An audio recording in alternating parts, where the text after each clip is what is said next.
Today, I'm talking about Ugly, an album by slowthai. This album came out this year in 2023 and is his third studio album.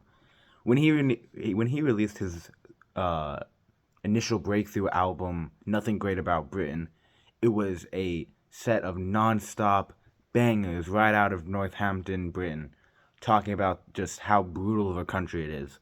And then his second album that came out, Tyrone, was just kind of the same thing. Less centered around his hometown, but just the same amount of British drill rap that we were expecting. Which is what makes Ugly such a much needed breath of fresh air from his past two albums. This album, as the title implies, is brutal and really dark, which is immediately made on the title track, Yum. This album is a incredibly sexually explicit song, or not just sexually explicit song, but just talking about the brutalities of man and sex and money and drugs and addiction. And immediate tone setter with these whooshing bass kicks playing throughout the whole song, and his voice in the bridge in this song makes it all so brutal. And then we get the track Selfish, again, a track kind of self-titled, but talks a lot about being selfish and just climbing the ladder and doing everything for yourself, all while these harrowing horns are playing on the chorus that just makes it feel like you're running 90 down the freeway. It's a brutal track. And then you get the third track, Sooner, is probably my least favorite track on the album, albeit one of the more popular ones. I didn't really get a lot out of it, unfortunately. Same with the track that follows, Feel Good. I like the quick, choppy synth hits played over it, but other than that, I don't really get a lot out of it. But then we get the song Never Again. I could not have expected slowthai to make a song like this. With his previous two albums, this would have never been on his radar. This is the type of lo-fi, calm, melodramatic song that you would get out of any crappy lo-fi artist in any corner of Spotify or any corner of the music world.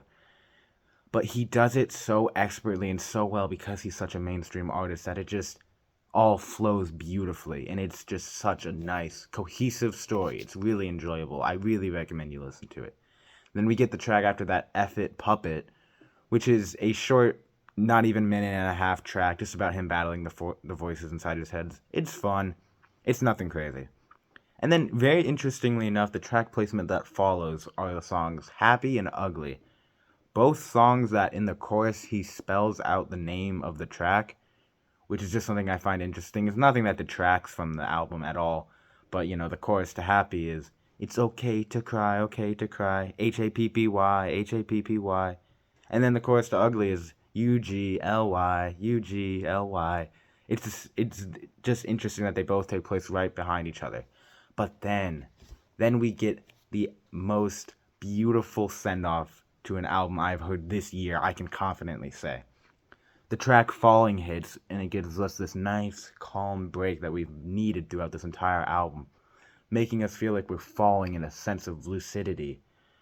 And then we get the track What's Funny, a more intense track and a reminder of the themes that were going on in this album with prostitution and pretty people do the ugliest things. A reminder of the tone of this album while also still making it feel like a send-off to the album. And then we get the track Tourniquet, my favorite track by far. This track, the chorus on this track hits like a ton of bricks. It is amazing.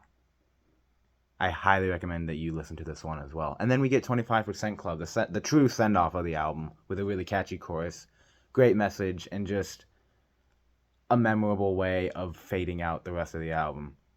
This was a massive hit with me from slowthai, and I cannot wait to see what he comes out with next. It's funny, he's been dropping an album every 2 years consistently, so he dropped in 2019, 2021, 2023, so we might have to wait another 2 years before we get a slowthai album, but I will be ready for it, because now, I don't know what he's going to throw at me after this album came out. Truly a tone setter and just a mind blow for me. And yeah, that's about all I have to say. See ya.